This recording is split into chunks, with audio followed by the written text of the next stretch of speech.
Hey, what's going on, everybody? It's Justin. We're back at the movies for another review. This time we're going to be doing the 1983 Francis Ford Coppola directed The Outsiders. Now, I'm 36 years old, and I feel like anybody who's my age, anywhere between, I'd say, younger than the age of 45, almost assuredly has read The Outsiders at some point.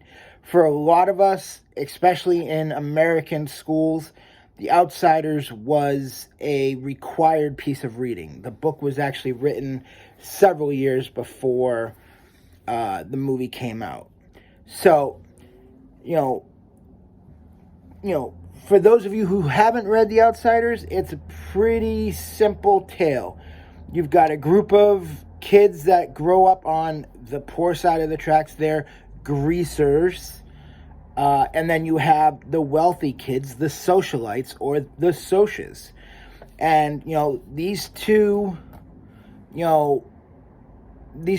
different groups of kids clash because they have different perspectives on life. The greasers, they know this, they know what it means to struggle. They know, for a lot of them, they don't have good families, they don't have good home lives. They only have each other and the bond that, is almost inseparable. They're brothers in a sense. And this cast, these greasers, are made up of one of the greatest casts ever assembled. However, it was before each and every single one of them had achieved their greatness. You have the likes of Patrick Swayze, Tom Cruise, Matt Dillon. You have C. Thomas Howell, Emilio Estevez, Rob Lowe. You have Diane Lane, Leif Garrett. Although Leif Garrett was a member of the Socias, it's such a phenomenal cast. And, it's like I said, it's a simple movie. Greasers, Socias, they don't like each other. There's often people who end up getting caught in the middle. Diane Lane's character, Cherry, is one of them. She sees the good qualities in these kids, these young adults, even if others don't. And it ends up leading to Johnny Curtis, played by Ralph Macchio, in self-defense, killing a Soc. And, the Soc is drunk and is attacking them, and, he defends himself. And, you just see Pony Boy, played by C. Thomas Howell, and Johnny, they have to flee to protect themselves, until everything can get sorted out.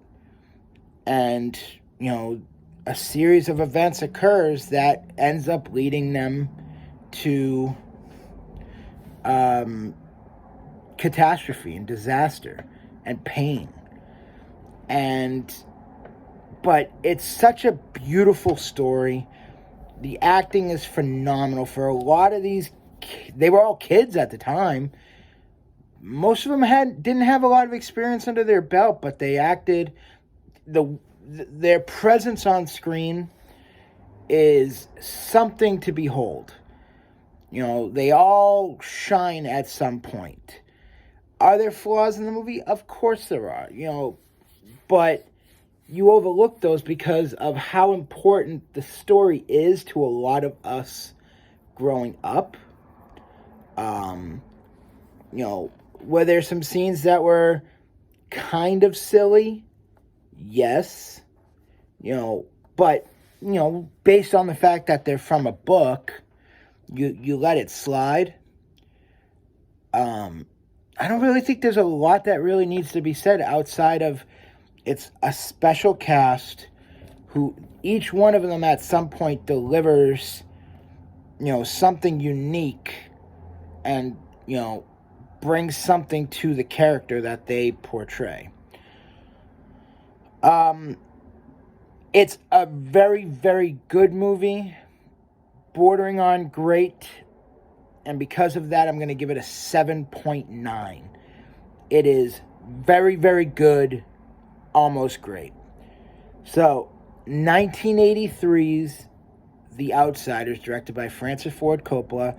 I am confident in giving it a 7.9. I think it's one of those movies, it's one of those books that everybody needs to see or read at least once. So if you haven't, go do so. I don't think you'll regret it. That's my review. I hope you enjoyed it. If you're new to the channels, please consider hitting that like and subscribe button. And I'll see you guys next time at the movies. Take care.